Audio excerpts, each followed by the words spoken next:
বৰ্ষীয়ান সংগীত শিল্পী জেপি দাসলৈ জীৱনজোৰা সাধনা বঁটা আজীৱন অসমীয়া সংগীতৰ সাধনা কৰাৰ স্বীকৃতিস্বৰূপে কামৰূপৰ দদৰা সাংস্কৃতিক মঞ্চই শিল্পীগৰাকীলৈ আগবঢ়াইছে এই বঁটা। বঁটাত আছে অসমীয়াৰ স্বাভিমান, এখন গামোচা, এটা ফুলাম জাপি, এখন শৰাই, এখন মানপত্ৰ আৰু এটি স্মাৰক।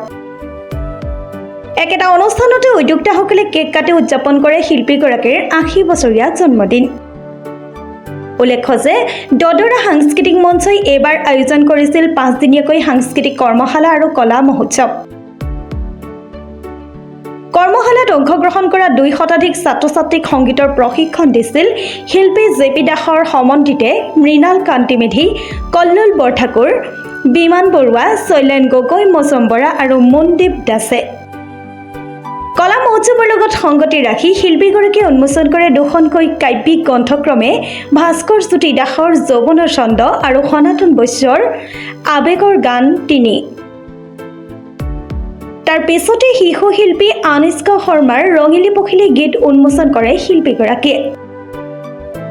৫ দিনীয়াকৈ আয়োজন কৰা অনুষ্ঠানত ভাস্কৰ জ্যোতি দাসৰ আন এখন ছবি কুকুৰ মুকলি কৰে এমট্ৰনৰ উপাধ্যক্ষ তথা বিশিষ্ট সমাজকৰ্মী দিনমণি ভাণ্ডাৰ কায়স্থই। অন্তিম দিনৰ কাৰ্যসূচীত উপস্থিত থাকে মুখ্যমন্ত্ৰীৰ বিশেষ কৰ্তব্যৰত বিষয়া হেমন্ত চৌধুৰী, হাৰ্গিলা বাইদেউ খ্যাত পূৰ্ণিমা দেৱী বৰ্মনৰ লগতে বহু বিশিষ্ট ব্যক্তি। আমিনগাঁৱৰ পৰা মধু মাধৱ দাসৰ ৰিপৰ্ট, প্ৰাটো টাইম ডিজিটেল। শদিয়াৰ পৰা ধুবুৰীলৈ, বৰাকৰ পৰা ব্ৰহ্মপুত্ৰলৈ সকলোৰে মাজত চিনাকি এটা নাম প্ৰাতঃ টাইম।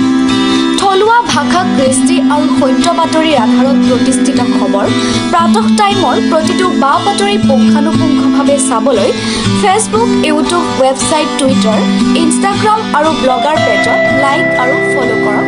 ধন্যবাদ। অসমৰ সংবাদ জগতখনৰ বাবে এক সুখবৰ।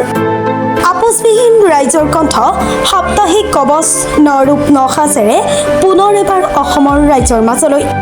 স্বত্বাধিকাৰী প্ৰণীতা কলিতাৰ দ্বাৰা প্ৰকাশিত আৰু আপোচবিহীন অসমৰ বিভিন্ন প্ৰান্তৰ একাংশ নপুৰণি অভিজ্ঞতাপুষ্ট সাংবাদিকৰ দ্বাৰা প্ৰচাৰিত তথা eco printing press, Guwahati Katabari গড়চুকত মুদ্ৰিত সাপ্তাহিক কবচ এতিয়া অসমৰ বিভিন্ন প্ৰান্তত উপলব্ধ। আমাৰ ঠিকনা মুখ্য কাৰ্যালয় অসম ফৰেষ্ট স্কুল, হৰিমন্দিৰ পথ, গুৱাহাটী আৰু উপ কাৰ্যালয় Kalita market, Bijoynagar, Kamrup, Assam. Mobile number হৈছে 9435114666 অথবা 9864084600 আৰু আমাৰ ইমেইল আইডি হৈছে kobos2025@gmail.com।